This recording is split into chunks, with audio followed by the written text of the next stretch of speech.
Баршаңызға қайырлы күн. Бүгін жаңғақты салмасы бар өте дәмді булочкилерді дайындаймыз. Менімен бірге болып видеоны соңына дейін қараңыздар. Ыдысымызға 2 жұмыртқаны, жылы суымызды және жылы сүтімізді құямыз. 1 шай қасық ашытқымызды, қантымызды саламыз. Барлығын жақсылап араластырып, үстіне еріген жылы сары майымызды құямыз.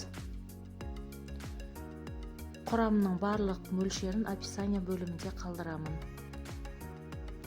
Жоғары сұрыпты ұнымызды електен өткізіп, орташа жұмсақтықтағы қамырымызды илеп аламыз. Қамырымызды илеп болғаннан кейін үстіне аздап сұйық майымызды жағып, жылы жерге 1-2 сағатқа көтерілгенше қойып қоямыз. Оған дейін 100 грамм жаңғақ пен 100 грамм қантымызды блендердің көмегімен, немесе блендер болмаса, жай ғана оқтаудың көмегімен езіп аламыз. Барлығын осылай жақсылап араластырып аламыз.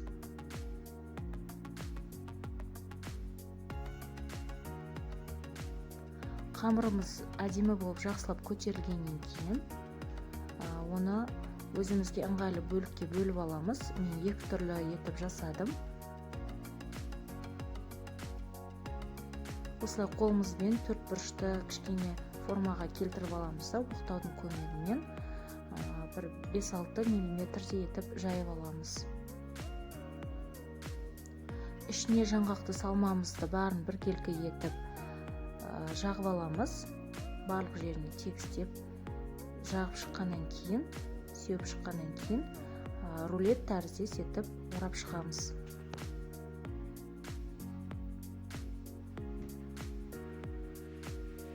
Барлық жерін осылай біріктіріп шығамыз және өткір пышақпен біркелкі етіп кесіп аламыз, немесе мен сияқты осылай жіптің көмегімен ақырындап кесіп алыңыздар және күрек шиенінің көмегімен осылай формамызға жайғастырып 20 минутқа қалдырамыз.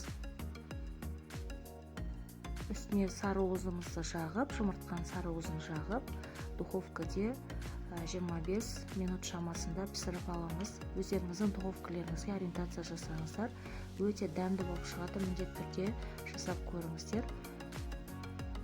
Егер видео рецепт ұнаған болса, каналымды қолдап, тіркеліп, лайк басуды ұмытпаңыздар. Астарыңыз дәмді болсын.